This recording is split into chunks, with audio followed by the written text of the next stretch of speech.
So yes, I just finished recording the second episode of season 1, and now I'm here hanging out with my cat Bunny, and we are going through I think it's gonna be a bonus track or something. I don't know.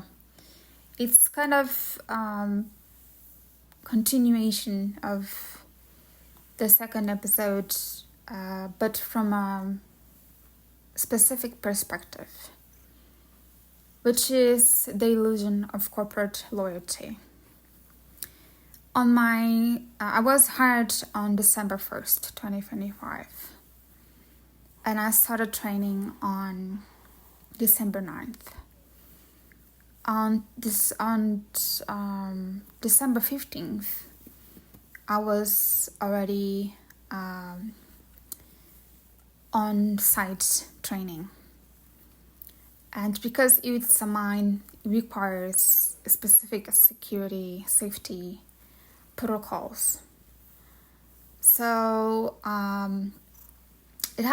many things happened in between.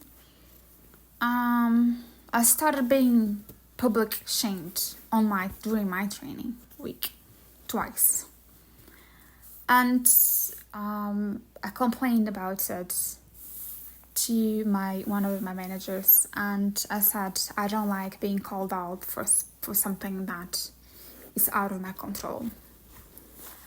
And he said he was surprised, obviously, because I didn't even start working and I was already setting boundaries. And I was called out because I was late, because I was following HR orders. And that day, he mentioned that the HR manager was quitting. She was leaving. And because he complained about the rotation. It's a extremely high rotation company. I mean, if you work at a mine or oil, gas or something, or construction even, but big construction like houses and buildings and, manual labor are extremely demanding than manual labor. You know that people burn out easily and quickly because the shifts, the amount of work, the small breaks are not enough for your body to fully rest before the next one. You barely have any time for yourself at all, if you have any. So I worked shifts, and it blew my system completely, mentally and physically and clinically. It was a total collapse. And I saw that opportunity. I saw that, after my 3-month probation, I'm going to apply for HR position because I have an MBA in human resources. So I thought, wow, this is perfect. I get out of the shitty job straight to a better job in the same company. And one day, I remember mentioning that to the other boss, the one who fired me. And amongst many things, I don't know exactly why I was fired because he didn't tell me. I just thought because I was getting so many medical leaves consecutively that he was firing me because I was a liability. I could fall and hit my head on the ground like one of their own said, and nobody would find me for 30 minutes. That's his words, not mine. And because at sometimes night shifts, I would be alone in the cabin and they would be outside doing whatever the fuck they were doing. And so I thought I was becoming a medical liability, a security, a safety risk. But turns out I was just, in the back of my head, I was always wondering If it was because of one occasion, I asked if I could join interview for a new member of the crew, the assistants, and the bank assistants. And he looked at me and he said, in my country, we would never allow you to get near the interview room because it's private. And I said, well, yeah, I'm a translator. He speaks my language. I would like to translate to his language. Oh, no, the HR assistant speaks English. It's fine, thank you. But I said that when I asked, I said, I'd like to join it just to watch. I'm not going to say anything. I'm not going to interrupt. I just want to see how the interview process goes because I'm specializing on onboarding. And his eyes just went the size of balls. And I think that's the reason why he fired me. Because I was a threat to his position, even though I wasn't, because he's from the company's country's HR management. I would be from my country's management. So I wasn't a threat to his position specifically, but for his position intellectually. Like, I could outthrow him at any point. And that felt like, oh, she's ambitious. She's thinking about moving up in a country, in a company. She's thinking about climbing up the ladder of her career and moving up and getting better salary, getting a better position. She's not thinking like a small-minded operational shift translator. She's thinking about management. And that kind of mindset, when you have a small one, when people take you for granted at what you do, but you excel at what you do. I'm not thinking about people who quote The Office and think, the American one obviously, but think that's the most amazing show. I mean, I see a lot of, honestly, burnout people making fun of other burnout people. For me, that's not funny. Sorry. It's the most horrible show I've ever seen. Even the British one is... The Ricky Gervais cannot make miracles. Sorry. But it's a tad better than the other one.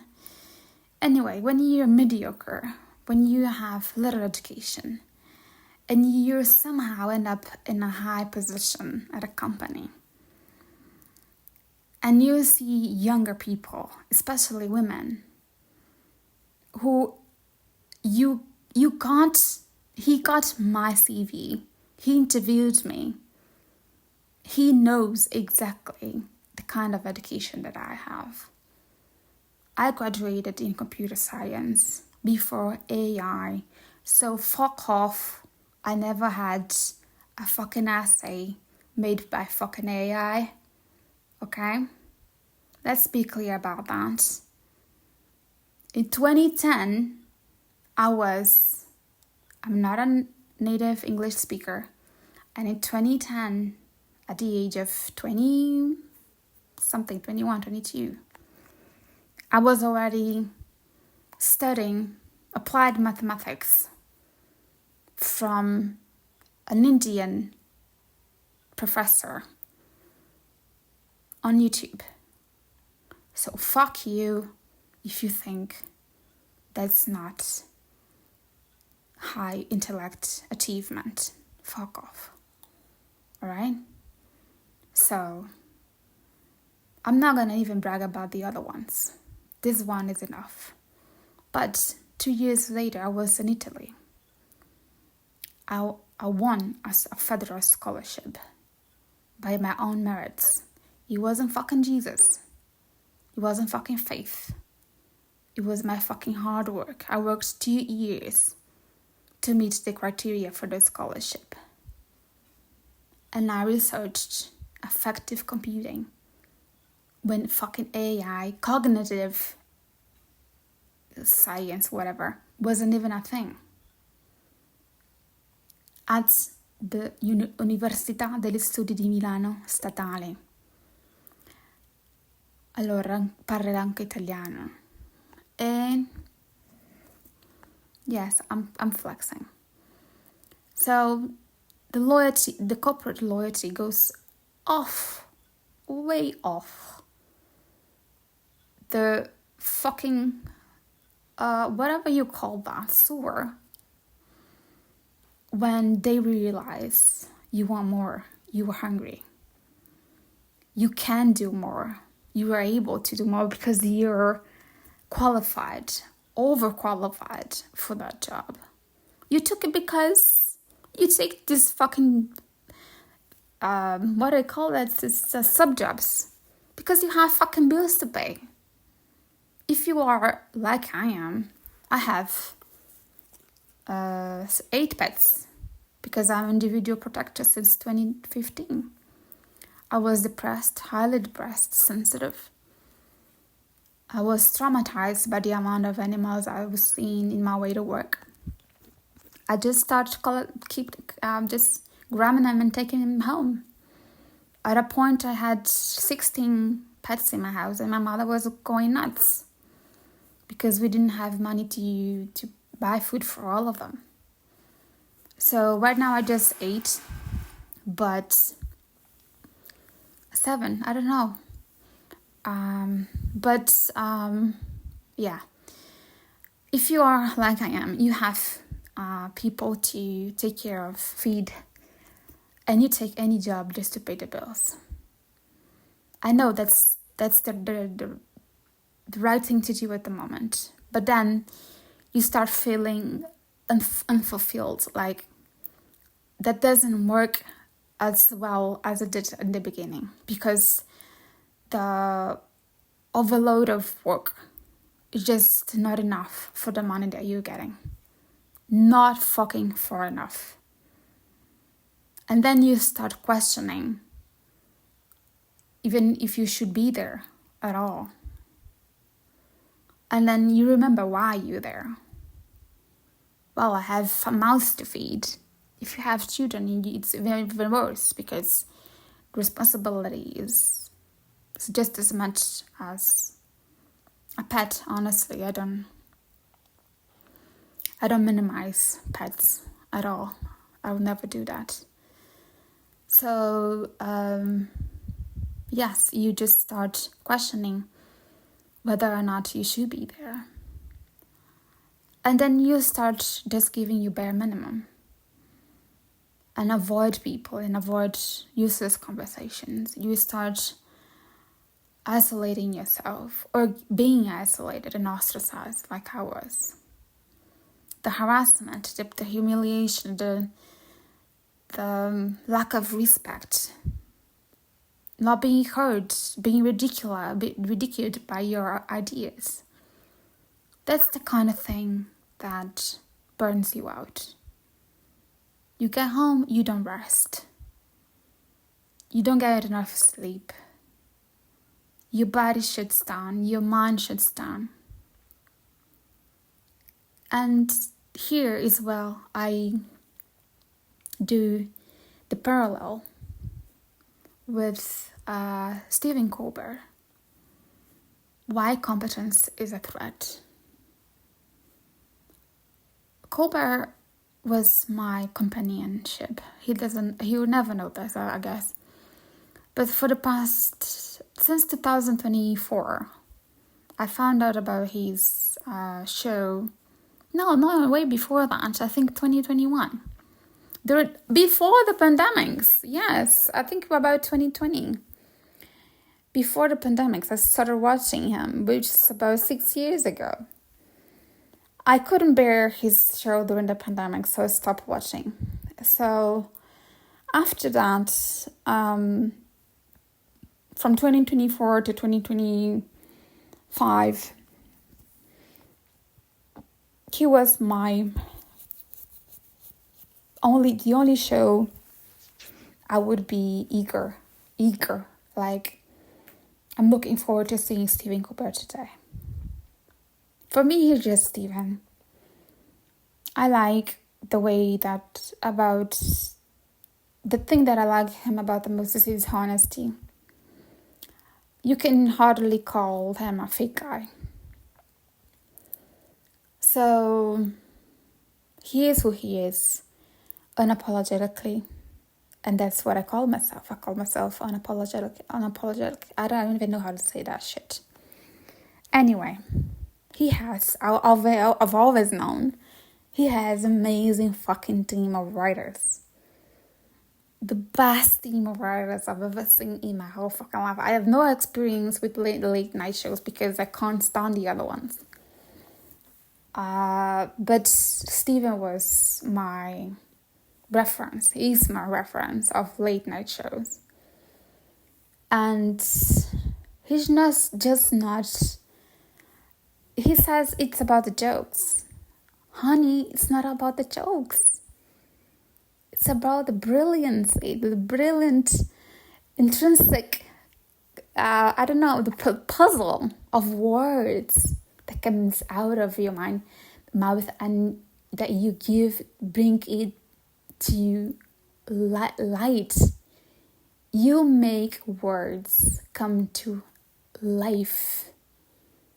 The writers write it brilliantly, but the way that you put them out there, that you pronounce them, that you speak, is what bring words to life. And that was the reason I watched it. So it was not about the celebrity, it's about a fucking thing. It was about the monologue, the intro monologue. And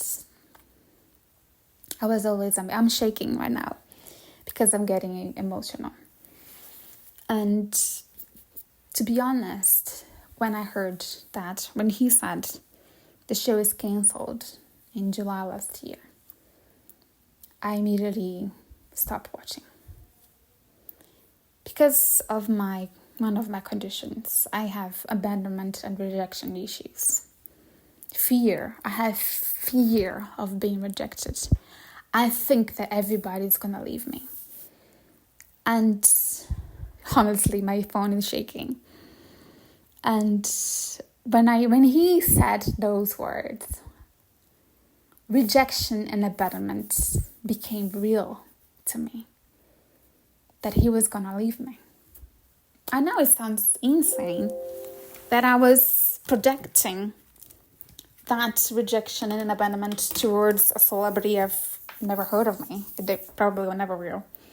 But if it was in my state of depression, in my state of isolation and loneliness,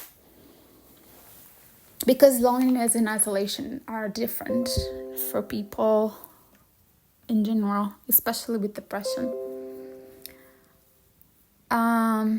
Loneliness is when you feel alone, but you have a bunch of people around you. Even if you're a crowd, you've heard that all bullshit. You might feel lonely even when you know 1,000 people around you. That's loneliness, I get it.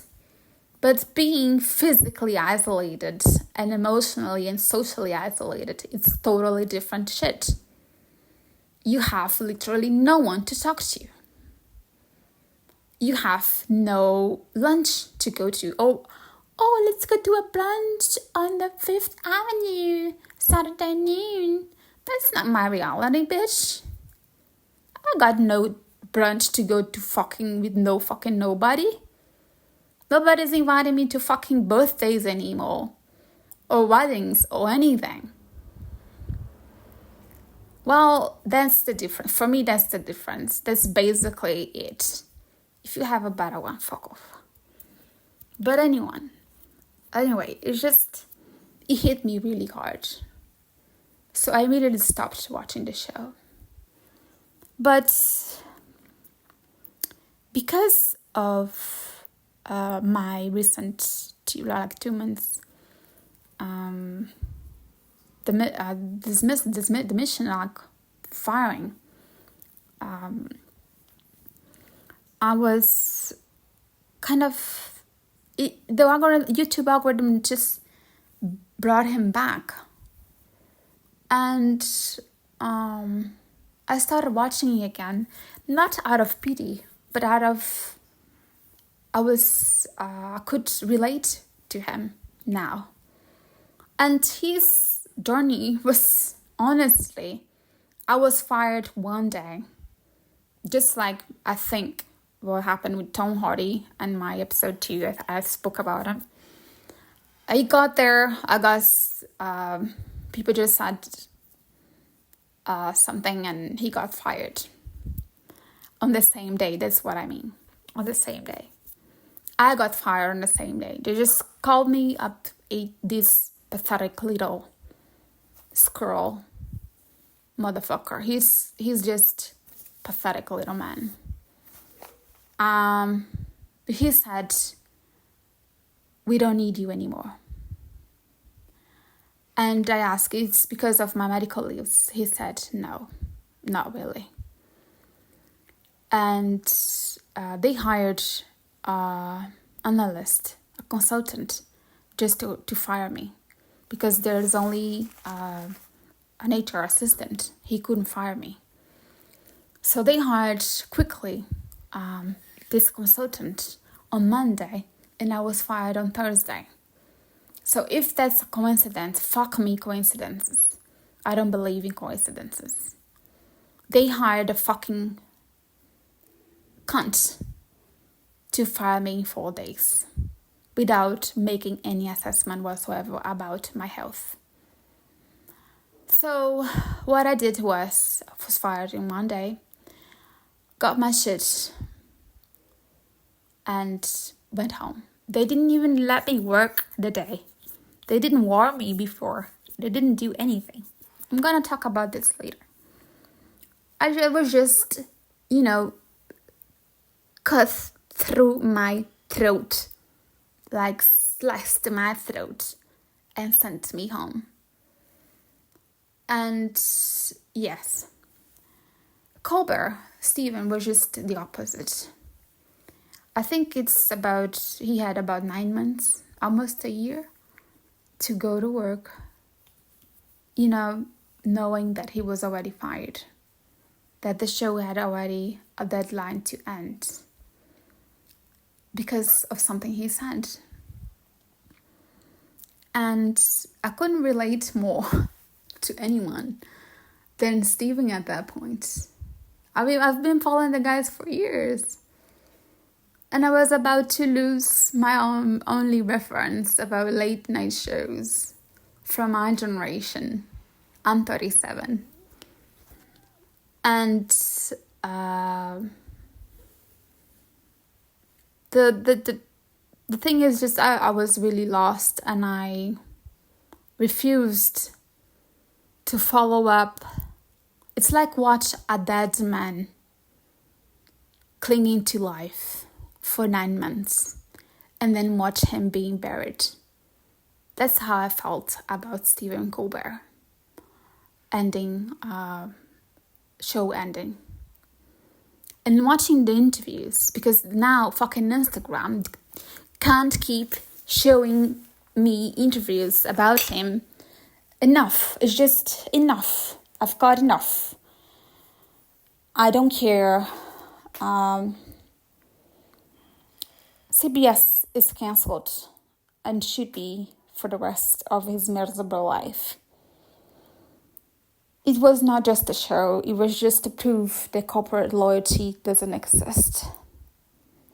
Why competence is a threat. Why he was brilliant in outsmarting the toxic decision, the harmful decision of ending of era of a brilliant show. For me, it was not a show. It was emotional support. Honestly, listening to his voice, listening to his monologues, absolutely acknowledging every single word that his writers have written.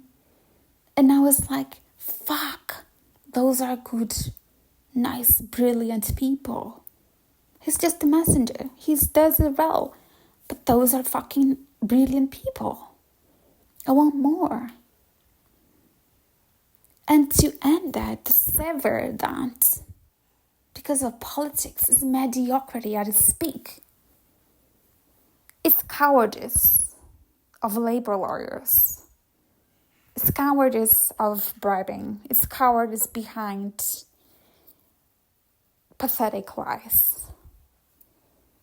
So the biological cost of fighting for accountability is high.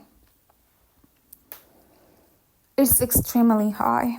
I'm really tired right now. I want to stop because this part really drained me, and I already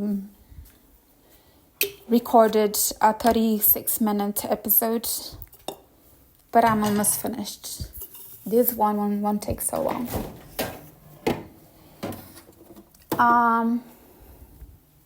The thing is, Jesus, I need to grab some water. The thing is, when you decide, he didn't fight. He was smart. He didn't fight for accountability. He just kept doing what he did. The thing is, I tried to fight for accountability. It didn't work. I was fired from my own lawyers because of my mental health issues. And tomorrow I have to hear from them. Today I have to send them an email. And that's me fighting for accountability. They must file my social benefit by tomorrow. And my system is already on overdrive because it's draining.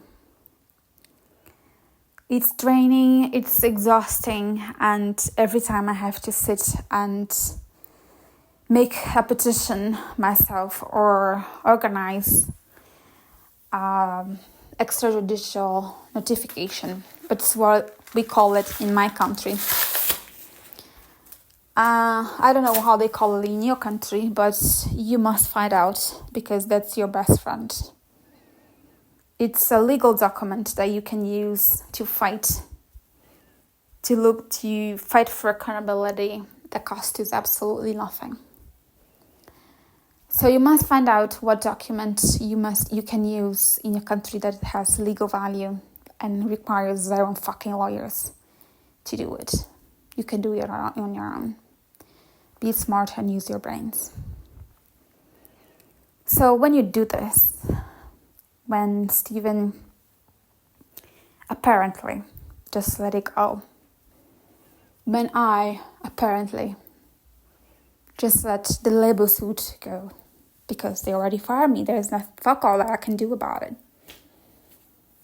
And honestly, I've got an IUD, like I don't know if I said it, but I got an IUD 3-4 days ago. And it's a copper one, A380. Perfect bastard. It's gonna keep me from having children. And but it increases the period intensity flux. So when you fight for accountability and your body's in extreme pain and your health, and you burn out and your health is just like declining. Listen carefully. I do what I gotta do to survive. Stephen have millions in his bank account. He doesn't have to worry about food. Our parallel stops here, right here. His process of being fired was long fucking one. I don't know who the fuck is his therapist, but I want his number. Apparently, he does wonders to Stephen's mental health. I don't know, because he could be a priest, then I don't care. But anyway, when your body's in need to heal, if you're burnout and still working, I'm sorry for you. But you gotta look up at Stephen and give the man his credit. It's his credit. You credit what is credit is owed. So remember, he did it for 9 months because he had a contract. Now, because he loves his job, obviously, but it must have been torturing. Honestly, he can't deny whatever he wants, but it must been absolutely torturing. Going to work every single fucking day, knowing that he has a deadline to end. So if he can do it, you can do it too. But be mindful of your own health. Do not stop eating. Do not stop drinking water. Do not stop exercising. If you can't exercise, I get you. I fucking hate exercising.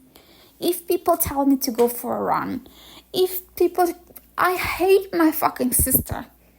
Because I was in my major depressed, most terrible, most lowest, most deepest depression periods.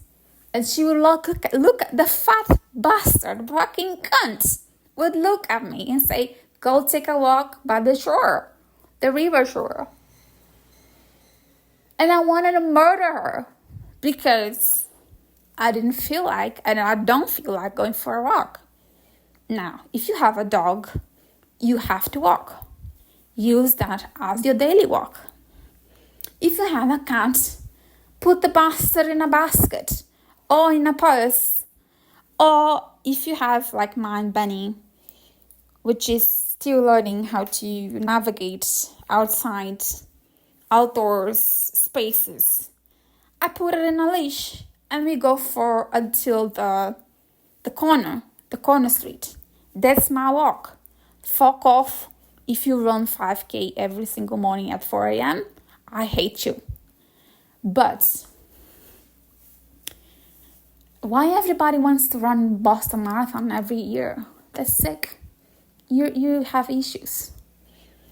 And also, keep in mind that exercise is cool, whatever, it's interesting. When your body is healed, is healthy. When your body is operating at bare minimum survival mode. I fired my fucking psychiatrist because he kept telling me that. That's how crazy I am. That's how brutal and no bullshit I am. He kept telling me, you need to walk. Don't underestimate the power of a walk. Yeah, do you think Stephen Colbert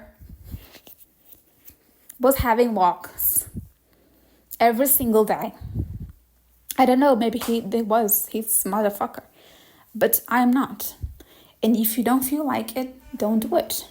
Don't go. I'll tell you. Because your body is in survival mode. You need to store energy, not spend more energy. If you work in shifts, even worse. Because your circadian cycle is probably shit right now. You don't even get to sleep properly. So I'm all favor for exercising when I'm not healthy. I'm a white belt. Sorry if you're blue belt or purple belt or black belt in jiu-jitsu, Brazilian jiu-jitsu. I never crossed the white belt because of my knees. And yes, because of my knees. I have bad knees. And jiu-jitsu is all about, flexibility. If you're not flexible, go and do judo or swimming or whatever. And I was a swimmer in 2023. I swam all day for 50 minutes, an hour, and 50 minutes. I was really active. I was doing Muay Thai in November 2025. I suck at it.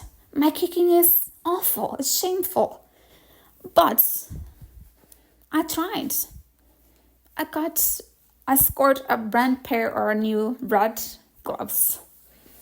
And honestly, I was just getting started at recovering my health. And the next month in December, I started this fucking job and it ruined me completely. So to summarize everything, if you're looking for loyalty and rewards and awards for the company you're giving your blood to, just look at, not at me because nobody. Look at Tom Hardy, look at Stephen Colbert. These are the most recent examples that I can think of.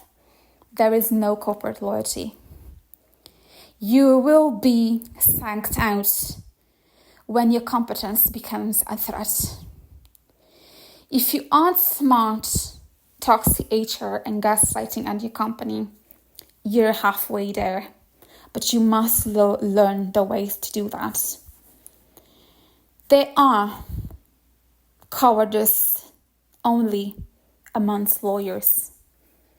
They fight for what they want to, not about what you need. Okay? You put that on your grave.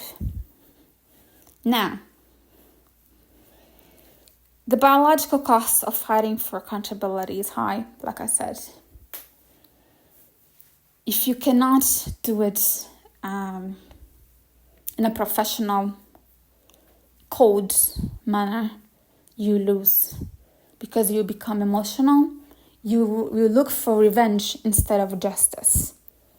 And the justice system is just as brutal as the company system because they don't care about your feelings, they don't care about your emotions. They care about clarity, objectivity, professionalism, and facts. Facts only. Oh, I was bullied, I was harassed. No, shut up. What actually happened? Do you have the videos? Do you have the emails? No? Then you fucked. You're dumb. You didn't record anything. You didn't print anything. That's on you. You can't fight for accountability being a pussy and dumb. A dumb pussy, basically. And if you're not a dumb pussy, if you actually done your job, your work, you documented everything, you created a digital and a print trail of proof and facts, then you reclaim your sovereignty.